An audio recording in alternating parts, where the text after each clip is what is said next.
Hello everyone, কেমন আছো সবাই? তো আশা করি সবাই ভালো আছো আর আমিও অনেক অনেক ভালো আছি। ভিডিওটা দিতে একটু লেট হয়ে গেল। অনেক দিন ধরেই ভাবছিলাম ভিডিওটা পোস্ট করব কিন্তু সেরকমভাবে আর ভিডিওটা পোস্ট করাই হয়নি। তো যাই হোক, দিনটা ছিল জন্মাষ্টমীর দিন। তো আগের ভিডিওটা তো তোমরা সবাই দেখে নিয়েছো যে বাড়িতে ছোট করে জন্মাষ্টমীর অনুষ্ঠান করা হচ্ছিল। এখানে মা করছিল রান্না আর এই পাশে হচ্ছিল খিচুড়ি রান্না। আজকে সারাদিন বাড়িতে গান কীর্তন হবে আর রাত্রেবেলা গ্রাম থেকে কিছু লোককে বলা হয়েছিল বাড়িতে আসার জন্য। আর এই পাশে দেখো মা আর কাকি দুজনে মিলে কলার বড়া বানাচ্ছিল। কলার বড়া হয়ে গেলে বানাবে আবার তালের বড়া, তারপরে আরও কি বাকি আছে সেটা আমি জানি না। যাই হোক, তারপরে আমি আর দাদু এখানে দেখছিলাম কে কি করছে, সেটাই আমি আর দাদু এখানে দেখছিলাম। আর এই পাশে হচ্ছিল সবজি কাটা। আজকে কৃষ্ণর জন্মদিন আর ঝড় বৃষ্টি হবে না সেটা তো হতে পারে না, এই কথা ভেবেই সকাল সকাল রান্নাবাড়া করা হচ্ছিল। আজকের দিনটাও ছিল মেঘলা মেঘলা, কখন বৃষ্টি হবে তার কোনো ঠিক ঠিকানা ছিল না। তার জন্য সবাই মিলে তাড়াতাড়ি করে রান্নাটা করে নিচ্ছিল। আর দেখতে দেখতে প্রথম যে কড়াইয়ের খিচুড়িটা ছিল সেটা নেমে গেল, তারপরে আবারও দ্বিতীয় কড়াইয়ে চাপানো হলো। আর খিচুড়িটা রান্না করছিল আমার কাকা।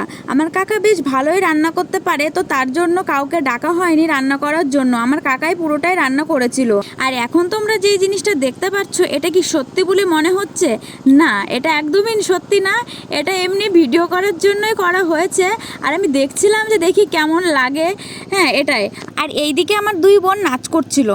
তো বাড়িতে অনুষ্ঠান হচ্ছে আর এই সেই কাজ করতে করতে মেন জিনিসের কথাই ভুলে গিয়েছিলাম যে বাড়িতে গান কীর্তন হচ্ছিল, সেটার যে একটু ভিডিও করব সেটার কথাই আমি ভুলে গিয়েছিলাম। তো যাই হোক, এইদিকে আমরা একটু বেলুন দিয়ে মন্দিরটাকে সাজিয়েছিলাম সুন্দর করে। তো কি হয়েছে, গান কীর্তনের ভিডিও করতে পারিনি, কিন্তু আমার বোন যে গানটা করেছে সেই গানের ভিডিও একটু করেছিলাম। তো আমার বোন কি গান গাইলো সেটা তোমরা একটু শুনে নাও।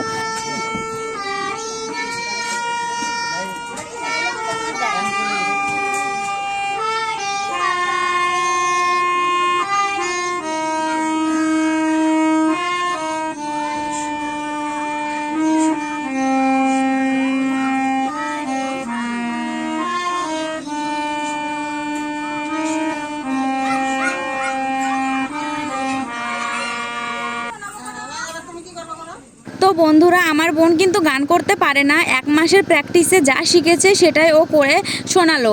আর এখানে ছিল না কারেন্ট থাকলে হয়তো মাইকে আর একটু শোনা যেত ভালো গানটা। তো যাই হোক, অনেক রাত হয়ে গিয়েছিল আর গোপালের জন্য যে কেকটা আনা হয়েছিল সেই কেকটাই গোপালকে কোলে নিয়ে ভাই আর বুনু দুজনে মিলে কেকটা কাটলো। আর কাটার পরেই গোপালের মুখে আগে দিল, তারপরে ভাইকে কেকটা খাইয়ে দিল। আর কেক খাওয়ানোর পরেই শুরু হয়ে গেল মেকআপ করা। কেক কোথায় ওরা খাবে তা না করে কেক নিয়ে আগে গালে লাগিয়ে মেকআপ করছে। হ্যাঁ, কি আনন্দ ওদের কথা। কেক খেতে পায় আর না পায়, কেক আগে গালে মাখবো বেশ করে, তাহলেই সুন্দর দেখা যাবে আর খুব মজা লাগবে। তো এখানে সেটাই করা হচ্ছিল। আর দেখতে দেখতে অনেকটা রাত হয়ে গিয়েছিল আর গান কীর্তন শেষ করে সবাই এখন খেতে বসে গিয়েছে।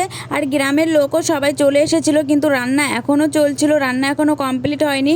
এইরকম ছোট ছোট 3-4টা বৈঠক মতো হয়েছে।